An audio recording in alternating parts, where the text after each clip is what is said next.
Oh, hello. I didn't see you there. I was busy eating from my gigantic bag of chocolate. Welcome to Curly's Couch. Curly's Couch is going to be a daily program that you're going to see during your e-learning stint where we're going to review problems from the semester.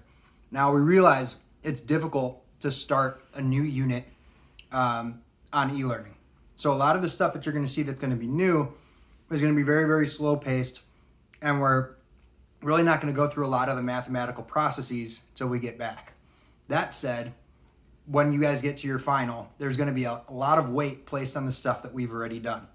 So the purpose of Curly's Couch is going to be to review those concepts and make sure that your math and all that stuff stays sharp so that when you come back, you're not rusty and you know what to do.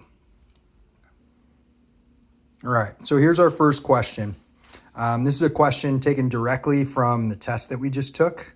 I changed some numbers and I changed the orientation of the ramp, but it is something that a lot of us are continuing to have some issues with. So as we do this, you guys can pause it at any time. If you feel like you already want to attack this problem, you can pause it right now and start solving.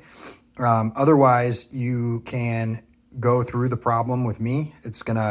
I'm gonna go through it slowly and walk through all of my thoughts and the whole organizational process that I'm going to use. So if you prefer to do that, that's fine as well. All right, here's the first problem. A 30 kilogram block, initially at rest, slides down a ramp at a 22-degree angle with the horizontal. The block takes 8.1 seconds to slide 40 meters along the ramp. You're being asked to calculate the coefficient of friction between the ramp and the block, and you're being asked to calculate the value of all the forces acting on the block. So what you want to do when you get any of these problems is you want to use this 1, 2, 3 process of first making your force diagram, second putting down your net force equations, and third solving. Now you notice since you've got seconds are listed, meters are listed, even a velocity is listed where it says at rest. That should be an indicator of a velocity. You are probably going to have to deal with kinematic equations. So I listed all knowns as well. Okay, so I put all the knowns over here that you're gonna see. So here's the 5 that you're gonna see: initial velocity, final velocity, acceleration, time, and displacement.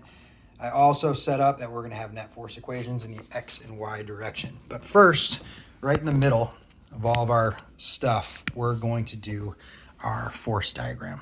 All right. So I'm going to start with a dot. So I'm holding the phone. So if I get a little wonky, I apologize.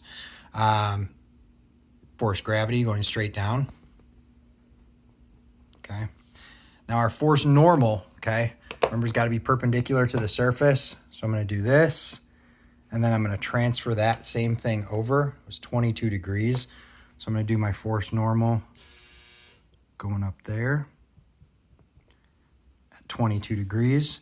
What I like to do right after that, on anything with an inclined plane, you're always going to have force gravity components. So I always like to do my dotted line under my force normal,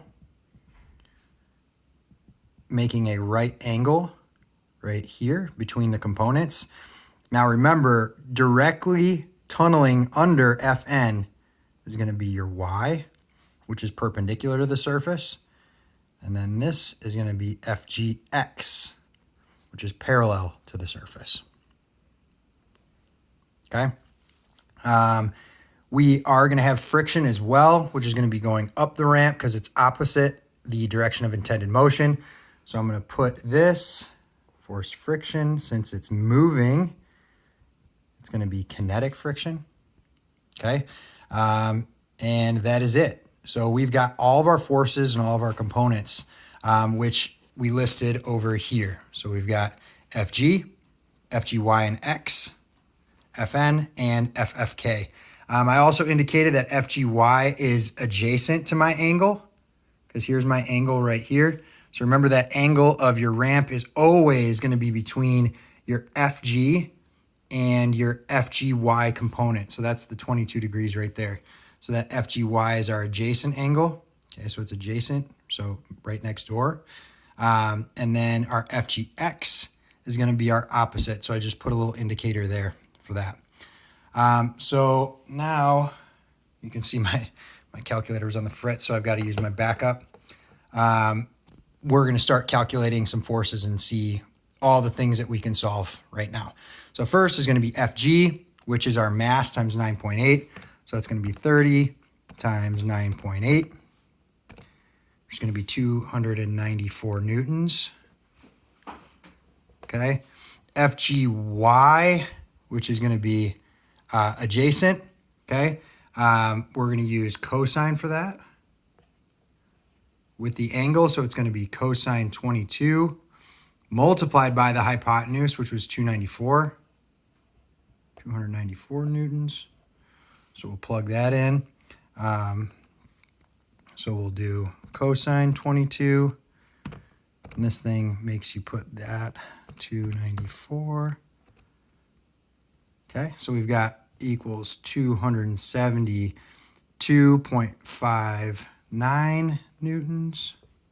Okay, so 272.59 newtons. Fgx, okay, is going to be opposite. So that's going to be sine 22 multiplied by the hypotenuse, which is 294 newtons. Okay, so we'll do that. We'll do sine 22 multiplied by 294. Once again, it makes you put that in. You can't just put the number in, otherwise it gives you a syntax error. And that is going to be 110.13 newtons. Fn, we got to look at this. So that goes back to our net force equations, which we should have done first. So if we're looking at this, we've got to determine which way it's moving and which way it would be balanced and which way it would be unbalanced. So we'll start with our x. So if this were to be tilted, so I'm just going to reorient myself. So it was here. It's right here in the x direction, going the positive x, we've got Fgx. And the negative x, we've got FFK. So it's going to be Fgx minus FFK. Okay. Fgx minus FFK. Okay, and since it is going to be accelerating, right? So it's starting at rest and it's moving, so that means it's accelerating because it's changing the velocity. That means it's going to be unbalanced in that x direction. So it's going to equal mass times acceleration. Okay? All right, in the y direction, since this block isn't blasting off in the y direction up or tunneling in the y direction down, we know it's got to be balanced. So in the y direction, we've got Fn, so our normal force going up, minus our Fgy, and that's going to equal 0 newtons. If that's the case, since there's only one force going up and a component going down, that means they have to be equal. We already solved for Fgy. We got 272.59, so our Fn also needs to be 272.59 newtons. Now we've got FFK, okay? We know that it's unbalanced, and we know that we have an equation that we can work with to solve for FFK, which is Fn, okay, multiplied by mu, okay? So that's our coefficient of kinetic friction equals FFK. Okay. One part of our problem is to calculate that coefficient of kinetic friction, but we only have one piece of this. We only have Fn right now, which is 272.59 newtons.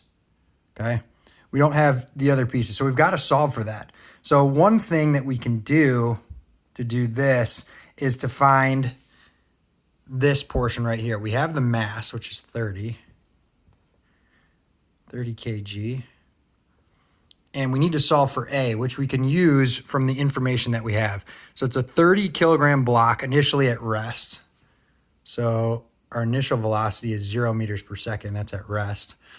It doesn't say anything about how fast it's going. Okay, so we don't know that. We don't know VF, our final velocity. We want to solve for the acceleration. Okay, the time it tells us is 8.1 seconds.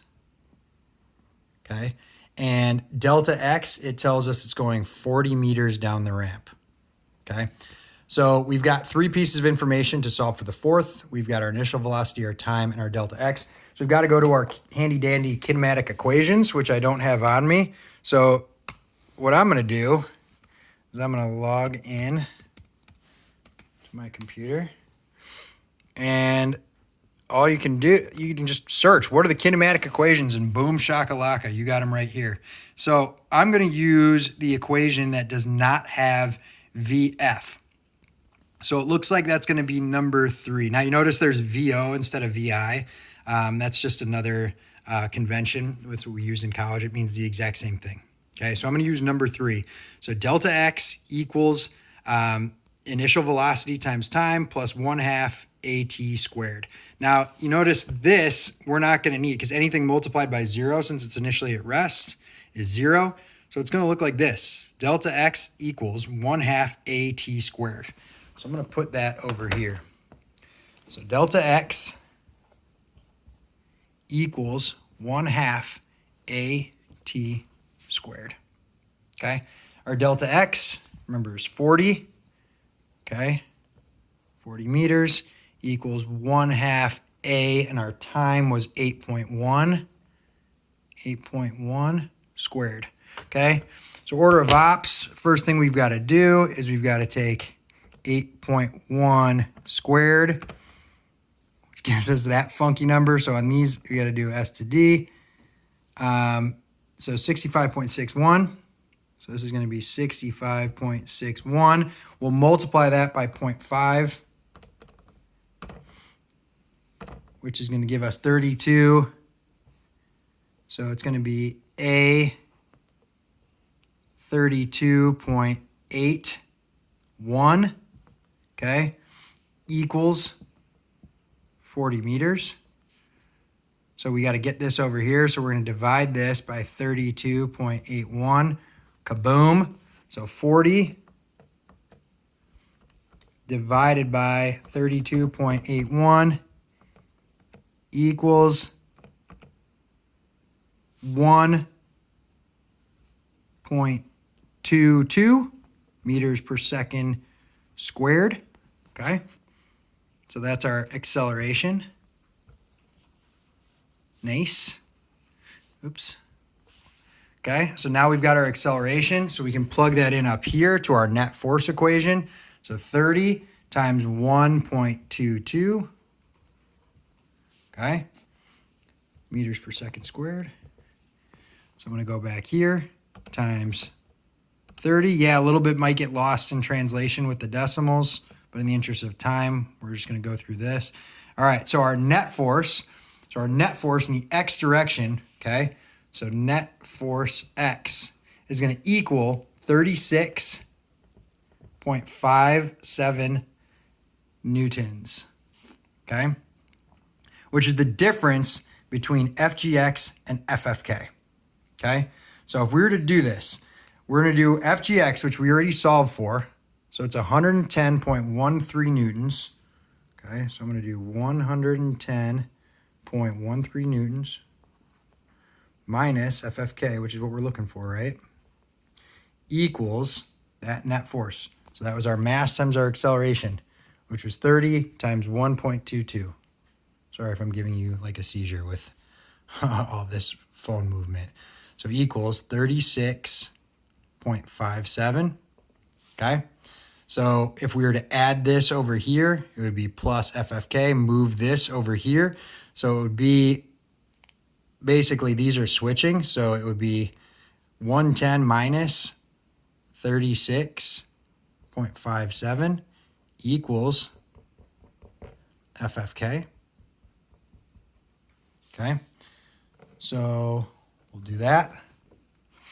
We'll do 110.13 minus 36.57 equals 73.56. So our FFK is 73.56 newtons. Once again, just because of rounding and all that stuff, I'm kind of blitzing through this. You might have slightly different numbers depending on what you entered. If you're around here, you're going through the process correctly, and that's what we're most concerned about right now. So our FFK is 73.56 newtons, okay? Now, we have all of our forces, which is great. But the last thing we got to solve for is calculate the coefficient of kinetic friction. So we come back here. We have our Fn. Now we have our our FFK, which is 73.56. Now we can solve for mu k. So all we've got to do to isolate that, divide this by 272.59.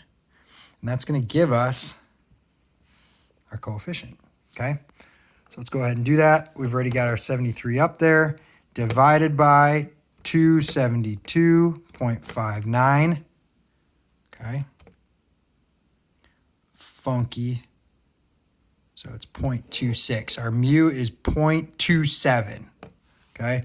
So mu equals 0.27. Now remember, this is a coefficient, so there's no unit. There we go. So our coefficient of kinetic friction is 0.27, okay? Got all our forces. It's all mapped out. It's a lot of action. So remember, go through this piece by piece. If you've got any questions, please email me. If I made an error, please email me. I could have totally screwed up on this take. There's a lot of moving parts here, okay? But yeah, that's what we got. So yeah, if you've got any questions, please email them and keep working on physics. Stay clean, stay safe. We miss you guys. Say bye, Noelia.